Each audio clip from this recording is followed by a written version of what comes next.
امام کو شہید کرنے والے ہیں، اپنی بیوی بچوں کو لیا اور محمد کو ساتھ لے لیا، خاندان والوں کو ساتھ لے لیا، اہل بیت کے چراغوں کو امام حسین لے کر جا رہے ہیں۔ صحابہ نے روکا، نہ جاؤ کوفی بدماش ہے، کوفہ والوں نے امام حسن کو مارا ہے، امام حسن کو زہر دیا ہے، علی کو قتل کیا ہے، آپ نہ جائیے۔ لیکن امام نے فرمایا میں وعدہ کر چکا ہوں، رستے سفر باندھ چکا ہوں، میں کوفہ والوں کے پاس جاؤں گا، میں وہاں حالات دیکھوں گا۔ مسلم بن عقیل کا خط آیا ہے، آپ نے وہاں پر بیعت لی ہے، میرے حق میں لوگوں نے بیعت لی ہے، مجھے جانے کی اجازت دیجیے۔ صحابہ کرام رضوان اللہ علیہم اجمعین نے امام حسین کو جانے دیا۔ آپ کربلا کے لیے نکلے ہیں، آج ذی الحجہ کو آپ نے بیت اللہ چھوڑ دیا ہے، آپ اپنے خاندانی کو لے کر اسلام کے پرچم کو بلند کرنے کے لیے امام حسین نکل چکے ہیں، کوفہ کی جانب نکل چکے ہیں۔ آپ جب نکلے ہیں راستے میں شاعر بلا فرزدق جس کا نام ہے، اس نے کہا امام نہ جائیے، آپ کوفہ نہ جائیے، لیکن امام نے ایک بات نہ سنی، آپ چلتے رہے۔ جب آپ مقام شام تک پہنچے ہیں تو حر بن یزید کو عبید اللہ بن زیاد نے 1000 لشکر دے کر امام حسین کے خلاف بھیجا تھا۔ حر بن یزید نے امام حسین رضی اللہ تعالی عنہ کو روک لیا ہے اور آپ کو روکا ہے۔ امام حسین نے فرمایا حر تو وہی شخص نہیں ہے جس نے تجھے مجھے خط لکھا تھا کہ آپ کوفہ آ جائیے، ہماری نیامیں آپ کے حق میں ہے، ہم آپ کو حق خلیفہ تسلیم کریں گے۔ امام حسین نے جب یہ کہا تو حر بن یزید اپنی بات سے مکر گیا، کہنے لگا ہم نے کوئی خط نہیں لکھا ہے۔ امام حسین رضی اللہ تعالی عنہ کو اس نے کہا کہ آپ کو یہاں ہم عبید اللہ بن زیاد کی طرف سے آپ کو زیر حراست کے لیے بھیجے گئے ہیں اور آپ کے خلاف ہمیں جنگ کرنے کا حکم دیا گیا ہے۔ امام حسین رضی اللہ تعالی عنہ راستہ بدل کر نکلے ہیں، مشرق کی جانب شمال کی جانب نکل چکے ہیں۔ امام حسین رضی اللہ تعالی عنہ اپنے قافلے کو لے کر نکلے ہیں، آگے جا کے عمرو بن سعد یا عمر بن سعد وہاں مل گئے ہیں، وہ بھی اپنے لشکر کو لے کر کھڑے ہوئے ہیں۔ امام حسین رضی اللہ تعالی عنہ سے بات چیت ہوئی، ملاقات ہوئی۔ امام حسین نے کہا، امام حسین کو عمرو بن سعد نے کہا کہ آپ ہرگز کوفہ کا ارادہ نہ رکھیے، آپ ہرگز خلافت کو نہ سوچیے، آپ ہرگز حکومت کا تصور نہ کیجیے۔ امام حسین نے کہا کہ ان لوگوں نے مجھے بلایا ہے، ان لوگوں نے بڑے خط لکھے ہیں، میں تو نہدا کے روزے کے پاس تھا، ان لوگوں نے مجھے وہاں بھی چین سے نہ رہنے دیا، میں مکہ آیا، وہاں اللہ کی عبادت کرتا، اللہ کے گھر کا پجاری بن جاتا، ان لوگوں نے مجھے وہاں بھی چین سے نہ رہنے دیا، میں یہاں آیا ہوں اور لوگ میرے خون کے پیاسے ہو گئے ہیں۔ عمر بن سعد کو حسین رضی اللہ تعالی عنہ نے 3 بات پیش کی ہے۔ امام حسین فرمانے لگے بھائیوں میں آپ کے سامنے 3 بات پیش کرتا ہوں، یا تو مجھے واپس مدینہ چلے جانے دو، جہاں سے میں آیا ہوں واپس وہاں مجھے جانے دو، یا مجھے آپ کسی اسلامی سرحد پر جانے دو، میں کفار و مشرکین سے لڑتا وہاں شہید ہو جاؤں گا، یا مجھے آپ یزید کے پاس جانے دو، میں براہ راست اپنا معاملہ یزید سے طے کر لوں گا، جس طرح میرے بھائی حسن نے امیر معاویہ سے صلح کی ہے۔ امام حسین فرما رہے ہیں، عمر بن سعد کو کہہ رہے ہیں آپ مجھے حکم دے دیجئے، میں وہاں جا کر یزید سے اپنا معاملہ طے کر لوں گا۔ عمر بن سعد نے کہا بڑی اچھی بات امام حسین آپ نے کہی ہے، ایک بات یاد رکھیے، میں اس بات کو عبید اللہ بن زیاد کے پاس پہنچا دیتا ہوں، عبید اللہ بن زیاد آپ ان تینوں باتوں میں سے کسی ایک بات کو تسلیم کریں گے تو معاملہ صاف ہو جائے گا، معاملہ تھم جائے گا، کچھ تو خون نہیں ہوگا، خون ریزی نہیں ہوگی، آپس میں تلوار نیاموں سے باہر نہیں نکلے گی۔ عبید اللہ بن زیاد کو عمر بن سعد نے جب یہ بات پہنچی تو وہاں پر ظالم ملعون شخص شمر بن جوشن وہاں بیٹھا تھا۔ جب یہ 3 باتیں امام حسین کی عبید اللہ بن زیاد کو پیش کی گئی تو عمر بن جوشن شمر بن جوشن وہاں پر بیٹھا ہوا تھا، اس نے امام حسین کے بارے میں کہا یہ آ چکے ہیں آپ کے چنگل میں، ان کو قتل کر دو، ان کو واپس نہ جانے دو اور ان کی 3 باتوں میں سے کسی بھی بات کو نہ مانو، آپ اگر ان کا سر قلم کر دیں گے، آپ ان کو شہید کر دیں گے تو یزید کے پاس آپ کا بڑائی ہوگی، آپ کو وہاں عہدہ ملے گا، یزید خوش ہوگا۔ امام حسین رضی اللہ تعالی عنہ کی ان تینوں باتوں کو عبید اللہ بن زیاد نے رد کر دیا اور حق میں فرما دیا کہ نہیں جاؤ امام حسین کا سر قلم کر کے لاؤ یا ان سے میرے ہاتھ پر بیٹھ لو۔ جب عبید اللہ بن زیاد کا واپس خط حسین رضی اللہ تعالیٰ عنہ کے پاس آیا تو خط میں لکھا ہوا تھا، امام حسین کو پڑھ کر سنایا گیا، بتایا گیا عبید اللہ بن زیاد نے تینوں باتوں کو نہیں مانی، ہاں ایک بات کو کہا، عبید اللہ بن زیاد نے کہا کہ یزید کی بیعت اگر امام حسین میرے ہاتھ پر کرتے ہیں تو میں ان کو چھوڑ دیتا ہوں، میرے ہاتھ پر بیعت کرے نیابتاً، پھر میں یزید کے پاس اپنے ساتھ نئے طریقے سے ان کو بھیجوں گا۔ امام حسین فرمانے لگے میں ایک عام آدمی کے ہاتھ پر بیعت کروں، میں اسی ذلت کو برداشت نہیں کر سکتا ہوں، میں اپنی اسی ذلت کو برداشت نہیں کر سکتا ہوں کہ میں عبید اللہ بن زیاد ظالم کے ہاتھ پر بیعت کر لوں، میں اپنا معاملہ براہ راست یزید سے طے کر سکتا ہوں، یا تو میں ان کے ہاتھ پر بیعت نہ کروں گا، مجھے اپنی شہادت منظور ہے لیکن اس شخص کے ہاتھ پر میں بیعت نہیں کر سکتا سکتا ہوں. عبید اللہ بن زیاد کی اس بات پر امام حسین رضی اللہ تعالی عنہ نے یہ رد عمل فرمایا اور منع فرما دیا کہ مجھے ہرگز عبید اللہ بن زیاد کی بیعت قبول نہیں ہے. جب یہ بات ہوئی، یہ معاملہ چلا، تو وہاں عبید اللہ بن زیاد کو خوف ہوا تو اس نے جویرہ التیمی کو بھیجا کہ جاؤ خط لے کر جاؤ. وہاں عمرو بن سعد کی باتوں سے ایسا لگتا ہے کہ وہ امام حسین سے اپنے کوئی معاملات طے نہ کر لے، امام حسین کے ساتھ کوئی بات چیت طے نہ کر لے کہ جس سے معاملہ ختم ہو، امام حسین چلے جائے اور معاملہ ہمارے ہاتھ سے نکل جائے. تو اس نے جویرہ کو خط لے کر بھیجا کہ عمر تم اس معاملے کے اندر سستی نہ برتیے، ورنہ آپ امام حسین کے خلاف لڑیے، ورنہ آپ کو مجھے تیری کرنے کا حکم دیا گیا ہے، مجھے آپ کو عبید اللہ بن زیاد کے پاس لے جانے کو کہا گیا ہے. جب یہ خط عمرو بن سعد نے جب کو نے پڑھا تو پڑھ کر کھڑے ہوئے اور امام حسین سے کہا مقابلے کے لیے تیار ہو جاؤ. اور جویرہ کو کہا دیکھ میں نے عبید اللہ کے حکم کی تعمیل کی ہے، میں یہاں لڑنے کے لیے تیار ہو گیا ہوں. امام حسین نے فرمایا کہ ایک دن کی مجھے مہلت دے دیجیے. امام حسین کو ایک دن کی مہلت ملتی ہے. جب یہ بات چل رہی تھی لیکن چونکہ عبید اللہ بن زیاد نے شمر ذی الجوشن کو کہا کہ میں نے وہاں عمر بن سعد کے لیے قیدی کے عمر بن سعد کی سستی پر میں نے جویرہ کو روانہ کیا ہے، آپ جاؤ، اگر جویرہ عمر بن سعد کو قید کر کے لے کر آتے ہیں تو آپ وہاں اس کی کمان سنبھالنا اور امام حسین کے سر کو میرے پاس لینا. شمر ذی الجوشن چلتے ہیں، امام حسین کے یہاں شام کے وقت پہنچتے ہیں اور امام حسین کے لیے سب آراستہ کر دی جاتی ہے کہ ابھی لڑائی ہوگی، ابھی جنگ ہوگی اور آپ کے سر کو قلم کیا جائے گا. شمر ذی الجوشن نے پھر جب یہ معاملہ دیکھا، امام حسین نے فرمایا ایک رات کی تو باتیں ہیں، صبح ہونے دے دو. وہاں خیمے کے اندر عورتوں کی رونے کی آوازیں آئی ہیں، میرے امام پریشان ہیں. امام حسین رضی اللہ تعالیٰ عنہ یہ منظر دیکھ رہے ہیں. امام حسین نے کہا کہ صبح ہونے دیجیے. صبح ہو گئی. صبح ہونے کے مقابلے پر جب جنگ کے لیے سب تیار ہوئی، امام حسین اپنی برات کے لیے اعلان کرنے کے لیے کھڑے ہو گئے. امام حسین نے کہا مجھے ایک خطبہ دینا چاہیے. رات بھر امام کی گریا ہوزاری میں گزری ہے، امام حسین پر پانی بھی بند کر دیا گیا ہے. ان عبید اللہ بن زیاد کے لوگوں نے، لشکر کے لوگوں نے امام حسین پر پانی بند کرنے کے باوجود امام حسین کے لوگوں پر، امام حسین کے خاندان پر، نبی کے خاندان پر، نبی کے خاندان پر جو ظلم تشدد ہوا ہے اور جو تاریخ نے جس کو رقم کیا ہے، تاریخ اس کو کبھی نہیں بھلا سکتی ہے. یہ تو ہمارے لوگ ہیں جنہوں نے ظلم کے طور پر، ظلم تشدد کے طور پر قوم کو لڑایا ہے، قوم کے ساتھ دغابازی کی ہے، لوگوں کو لڑایا ہے، فرقہ واریت چلائی ہے. امام وہاں تڑپ رہے ہیں. امام نے کھڑے ہو کر کہا کہ میں تمہارے اوپر حجت پیش کرتا ہوں، میں نبی کا نواسا ہوں، فاطمہ کا بیٹا ہوں، حسین کا بیٹا ہوں، میں نبی کا نواسا ہوں. میرے یہاں روئے زمین پر میرے علاوہ کوئی نبی کا نواسا موجود نہیں ہے. میں نبی کے خاندان سے ہوں. میں نے نہ کسی پر ظلم کیا ہے، نہ میں نے کسی کو مارا ہے، نہ میں نے کسی کا خون بہایا ہے. لوگوں تم میرے خون کے پیاسے کیوں ہو گئے ہو؟ تم میرے قتل کے در پہ کیوں آ گئے ہو؟ میں نے تو کبھی کسی کو قتل نہ کیا، میں نے تو کبھی کسی پر ظلم نہیں کیا.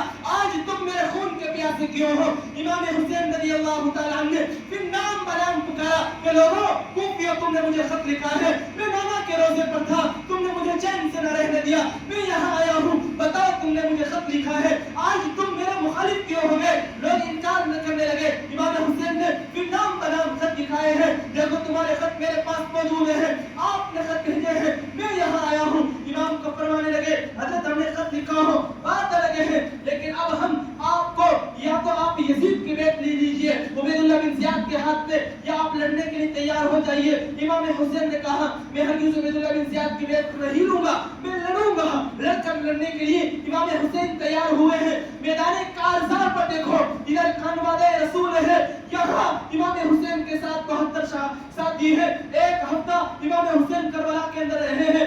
8 ذی الحجہ کو نکلے ہیں، 2 محرم الحرام کو امام حسین کربلا کے اندر پہنچتے ہیں. یہاں 10 محرم الحرام تک یعنی 8 دن تک خط و کتابت چلتی ہے، بات چلتی ہے. عمرو بن سعد کی خواہش یہ تھی کہ معاملہ صاف ہو جائے، خون نہ ہو. امام حسین کا چونکہ لوگ جانتے تھے کہ کتنے بڑے آدمی ہیں، نانا کے رسول کے نواسے ہیں، خانوادہ رسول کے چشم و چراغ ہیں. اپنے دین، نانا کے دین کی حفاظت کے لیے امام حسین اپنے بیٹوں کو لے کر نکلے ہیں، اپنے بھانجیوں کو لے کر نکلے ہیں، اپنی بہن کو لے کر نکلے ہیں، اپنے عورت کو لے کر نکلے ہیں. امام حسین کربلا کے میدان میں ہے. جب میدان کی صفیں تیار ہوئی تو خیمے سے رونے کی آواز آئی. امام شکستہ دل ہوئے، اپنے خیمے کی طرف جا کر کہا بہن کو سمجھاؤ، عورتوں سے کہو ابھی نہ روئیں، ابھی تو حسین زندہ ہے، جب شکن مر جائیں گے، شہید ہو جائیں گے تو عورتوں سے چلے نا کہ بہت روئے. امام نے اپنے گھوڑے سے اتر کر اپنے خیموں کے اندر عورتوں کو سمجھایا ہے کہ نہ رو. اس سے پہلے عورتیں رونے لگ گئی تھی. امام نے فرمایا کہ مجھے روک کر, صحابی نے صحیح فرمایا تھا, میں جب مکہ سے آ رہا تھا تو مجھے سمجھانے والوں نے, نصیحت کرنے والوں نے کہا کہ عورتوں کو نہ لے جاؤ, عورتیں کچے دل ہوا کرتی ہیں. لیکن امام حسین رضی اللہ تعالیٰ عنہ کہ نانا کے دین کی حفاظت کے لیے نکلے ہیں. بھائیو, امام حسین وہاں لڑ رہے ہیں, آپ لڑ رہے ہیں نانا کے دین کی سیادت کے لیے. قوم کا نوجوان نانا کے دین کی بے حرمتی کرتا ہے. امام حسین لڑ رہے ہیں اپنے نبی کے نانا کے دین کی دفاع کے لیے. آج قوم کا نوجوان ہری پٹی پہن کر نہ جانے کہاں کہاں سے وہ رسومان گھڑتا ہے, وہ نبی کے نانا کے دین کے ساتھ نبی کے دین کی بے حرمتی کرتا پھرتا ہے اور اپنے آپ کو یہ سمجھتا ہے میں دین کا داعی ہوں, میں دین کا شیدائی ہوں, مجھ سے بڑا تو کوئی حسینی نہیں ہے, مجھ سے بڑا تو کوئی نہیں ہے. ارے امام نے تو اپنے بچوں کو شہید کرایا. یہ دیکھو امام حسین کے لیے سبھی تیار ہو گئی ہے. ارے کس کو قتل کیا جا رہا ہے, کس کو مارا جا رہا ہے, کس کے خلاف تلوار نیام سے باہر آئی ہے؟ نبی کے نواسے, جس کو میرے نبی نے فرمایا ہے حسین تو میرا بیٹا ہے, حسن میرا بیٹا ہے. اللہ کے نبی علیہ الصلوۃ والسلام نے فرمایا ہے, ایک دفعہ اللہ کے نبی علیہ الصلوۃ والسلام اپنے خیمے پر بٹھا کر اپنے بیٹوں کو لے کر جا رہے ہیں. اللہ کے نبی سے صحابی نے پوچھا اللہ کے نبی کون ہے؟ اللہ کے نبی نے فرمایا کہ میرے بیٹے ہیں. تو کہا اللہ کے نبی سے کہ سواری تو دیکھو. اللہ کے نبی نے فرمایا ان پر سوار ہونے والوں کو تو دیکھو. اللہ کے نبی نے فرمایا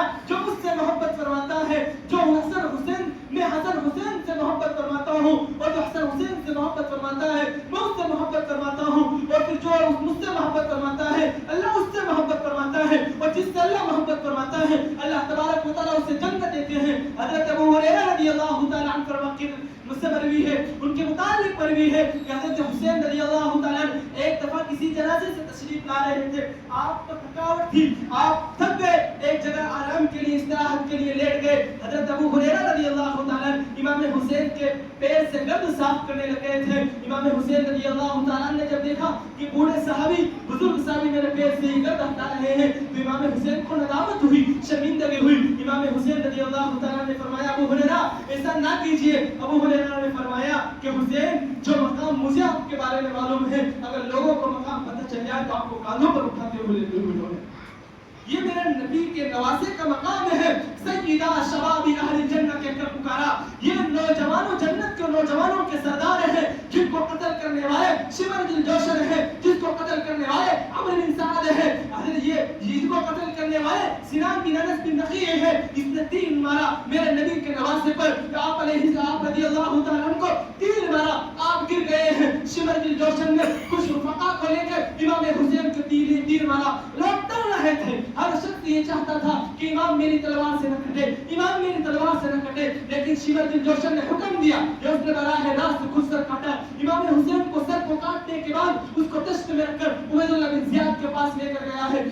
عبید اللہ بن زیاد نے یزید کے پاس بھیجا ہے. امام حسین کی تاریخ اسلام کے حوالے سے شاہ اکبر شاہ نشید آبادی نے لکھا ہے امام کی لاش پر گھوڑے بھی دوڑائے گئے ہیں اور توڑوائے گئے ہیں. امام کی لاش کے ساتھ بے حرمتی کی گئی ہے. لیکن یہ تاریخ میں نے سنائی ہے امام حسین رضی اللہ تعالیٰ عنہ کی, آپ کو کہیں بھی اس تاریخ کے اندر, اس کربلا کی داستان کے اندر کہیں بھی آپ کو یہ تازیہ داری, کہیں بھی آپ کو یہ نہیں ملے گی. یہ ضرور ملے گا کہ امام کی لاش کے ساتھ بے حرمتی کی گئی ہے, امام کے خاندان والوں کے ساتھ بے حرمتی کی گئی ہے, ان کی بیٹوں کو, ان کی بیٹیوں کو قید ضرور کر کے یزید کے پاس پہنچایا گیا ہے.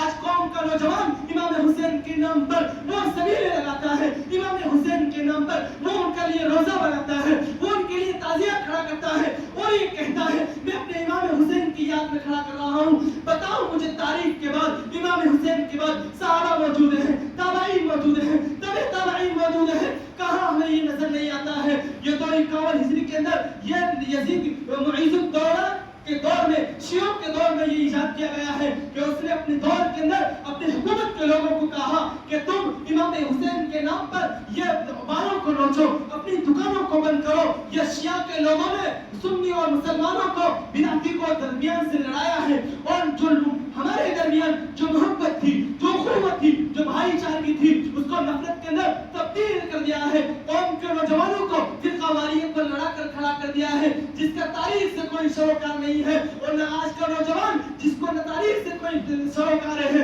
جس کو نہ اس کی حقیقت کچھ معلوم ہے، وہ امام حسین کے نام پر لوگوں کے ساتھ نفرت کرتا ہے، اپنے آپ کو حسینی کہتا ہے، ماؤں کی بے حرمتی کرنے والا امام کے نام پر یہ نعرہ لگاتا ہے، جو خود فجر کی نماز نہ پڑھتا ہو، جو خود اپنی مسجدوں کو آباد نہ کرتا ہو، جو اپنے نبی کے دین کی بے حرمتی کرنے والا ہو، سال کے ایک مہینے کے اندر وہ ایک دن امام حسین کا نعرہ لگانے والا کیا جنت سے جہنم سے بچ سکتا ہے؟ جو سارے سال نبی کی دین کی بے حرمتی کرتا ہو، جو سارے سال نبی کے دین سے بے وفائی کرتا ہو، جو اپنے سب سے پہلے اٹھتا ہے، اپنے چہرے پر داڑھی، اپنے داڑھی کو چہرے سے نکال کر میرے نبی کے دین کو نالی کے اندر بہا دیتا ہے، جو اپنی ماں و بہنوں کے ساتھ بد نگاہی کر کر نبی کے دین کی بے حرمتی کرتا ہے، مسجدوں کو ویران کر کے وہ اپنے نبی کے ساتھ کھلواڑ کرتا ہے، نبی کی شریعت کے ساتھ کھلواڑ کرتا ہے، امام حسین کے ساتھ کھلواڑ کرتا ہے، اور وہ یہ دعویٰ کرے کہ میں امام حسین والا ہوں، میں امام حسین کا پیروکار ہوں۔ بھائیو، ہم حسینی ہیں، ہم بھی امام حسین سے محبت کرتے ہیں، آؤ میں تمہیں دعوت دیتا ہوں، تم بھی امام حسین سے محبت کرو، تم بھی امام حسین کے نام پہ صدقہ و خیرات کرو، تم بھی امام حسین کے نام پر غریبوں کو کھلاؤ، ان کے حق میں قرآن پڑھ کے بخشو، ان کے حق میں تم درود پڑھ کر بخشو، ان کے حق میں تم قرآن خوانی کرو، ان کے حق میں تم دعائیں کرو، ایصال ثواب کرو۔ یہ میرا نظریہ ہے، یہ نظریہ میں گھر گھر جا کر دے رہا ہوں، میں تمہیں گلی گلی کوچے کوچے اور رہنے والے بستی میں قریہ قریہ کے لوگوں کو یہ کہتا ہوں کہ ہم بھی حسینی ہیں، لیکن حسین والے کردار کو مجھے اور آپ کو زندہ ہوگا۔ امام حسین کا کردار کیا تھا؟ امام حسین کا کردار تھا میرے نبی کا دین زندہ رہے، میرے نبی کا نانے کا دین زندہ رہے، میرے نبی کے نانے، میرے نانے کی مائیں بہنیں محفوظ رہے، میرے نانا نے بنائی مسجد محفوظ رہے، میرے نانا نے جو پودے لگائے ہیں وہ محفوظ رہے۔ اگر میں اور آپ اس کے قاتل ہیں، اگر میں آپ اس کی بے حرمتی کرنے والے ہیں، تو بتاؤ مجھے اور آپ حسین کہنے کہاں ملے؟ نہیں ہمیں حسین۔ آج میں رسول اللہ سے محبت کا دعویٰ کروں اور میں رسول اللہ کی سنتوں کو چھوڑ دوں، میں ظہر کی سنت نہ پڑھوں، فجر کی سنت نہ پڑھوں، اور میں یہ کہوں میں رسول سے محبت کرنے والا ہوں، تو کیا یہ حقیقی محبت ہے؟ یہ صرف زبانی خرچ ہے؟ منافقین بھی میرے رسول کے پاس آ کر کہتے تھے کہ ہم ایمان لائے، وَإِذَا خَلَوْا إِلَىٰ شَيَاطِينِهِمْ، اور جب وہ اپنے تنہا میں جاتے تھے تو میرے رسول کی مخالفت کرتے تھے، میرے رسول کے خلاف وہ پروپیگنڈا